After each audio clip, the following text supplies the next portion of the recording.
Hello, my name is Burke Hedges, author of the best-selling book, The Parable of the Pipeline. I open my book with a story about Pablo and Bruno, who take two very different paths in their quest for financial independence. What you're about to see is the delightful animated story of their adventure. So, sit back, relax, and enjoy the life-changing lessons in The Parable of the Pipeline.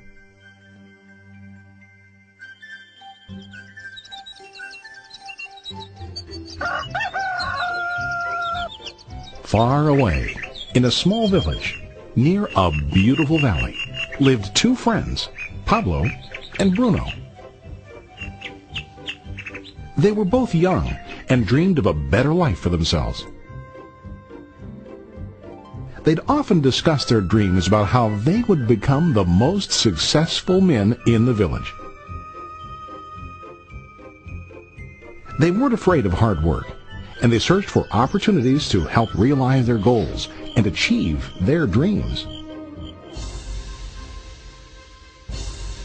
One day, an opportunity presented itself.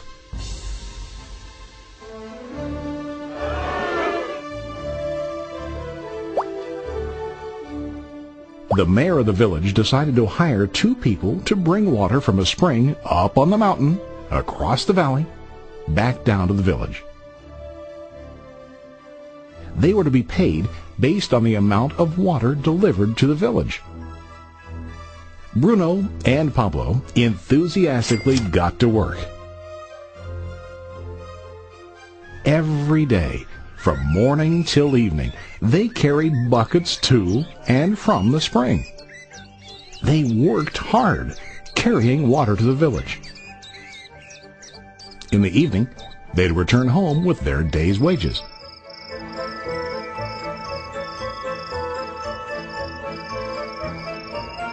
Bruno was satisfied with his work and the money he earned.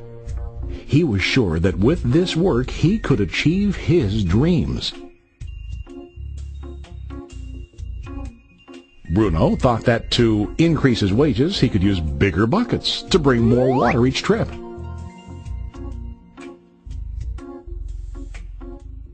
He believed with a larger income he would soon be able to buy a cow and the house that he dreamed about.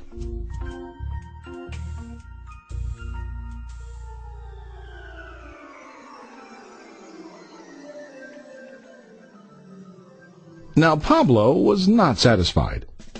At the end of the day, his back and hands ached, and he was exhausted. He was looking for an easier way to earn more. One day an idea occurred to Pablo. He imagined building a pipeline to deliver the water from the mountain spring to the village. With this pipeline, he could get more water to the village without carrying buckets back and forth from the spring to the village. Soon, he got very excited about his idea and began to plan. Pablo, of course, shared his idea with his friend Bruno and asked him to join with him to work on and help build the pipeline. Bruno thought the idea was crazy. All Bruno could think about was what his money could buy today and how to get it quicker.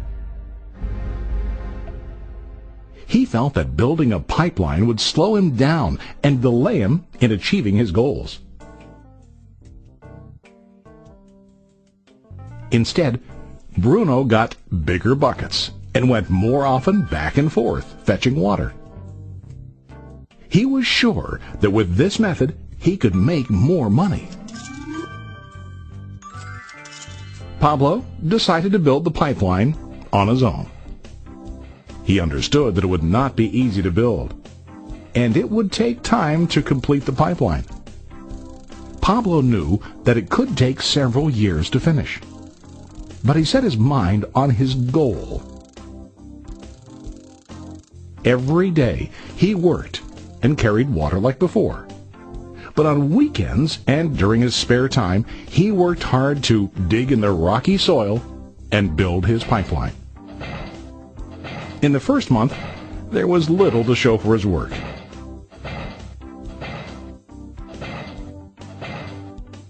Bruno and the villagers laughed and teased him. They called him Pablo the Pipeline Man.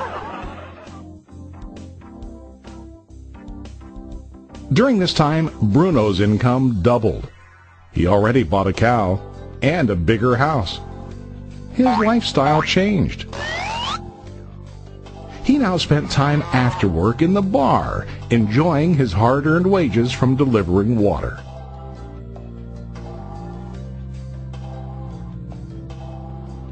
What Bruno didn't realize was that his body was starting to stoop from carrying the heavy buckets every day.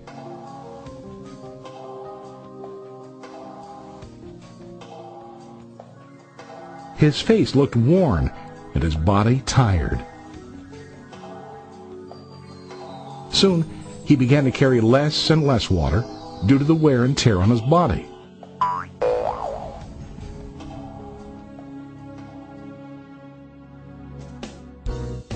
Month after month, Pablo worked.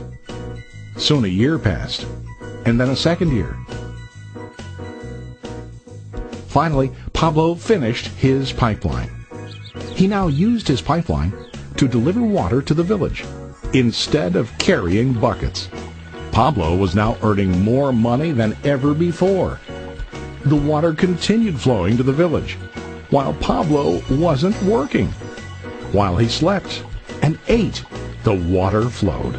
Pablo was happy and proud of his insight, persistence, and hard work. Now his income flowed as long as the water flowed through his pipeline.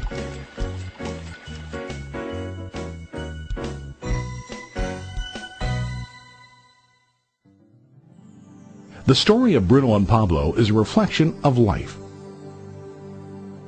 Their jobs symbolize what most people do to earn money. Bruno gets his money using buckets. He goes back and forth, carrying his buckets from the spring to the village in exchange for money. To increase his income, he either has to go more frequently to the spring or to use larger buckets. It's common in real life to increase our income by working harder. For example, working overtime or getting a second job. We also increase the size of our buckets by accepting a higher paying position, which often includes spending more time on the job. Most of us exchange time for money like Bruno. We know that every person has only 24 hours in the day and that it's not possible to use all our time to work. The most difficult time comes when we can no longer exchange time for money due to age, health, or other reasons. Then, our income stops. Now let's review what Pablo did. Very wisely, Pablo did not exchange all of his time for a limited income, but he used some of his time to build a pipeline. He knew that the pipeline would bring ongoing income as long as the water flowed. An ongoing income that multiplied the time he worked each day. Pablo knew that someday, maybe because of age or health, he would no longer be able to exchange his available time for money. Pablo knew that if he could make his idea of a pipeline work, then he only has to do the hard work of building the pipeline. After the pipeline was completed, Pablo was able to monitor and maintain the flow of water to ensure that his income will continue. Pablo has shown us that to earn an income, we don't always have to directly exchange time for money. There really are better ways. How about you? Are you still like Bruno, who directly exchanges time for money? Or do you want to be like Pablo, building and maintaining a pipeline for ongoing income?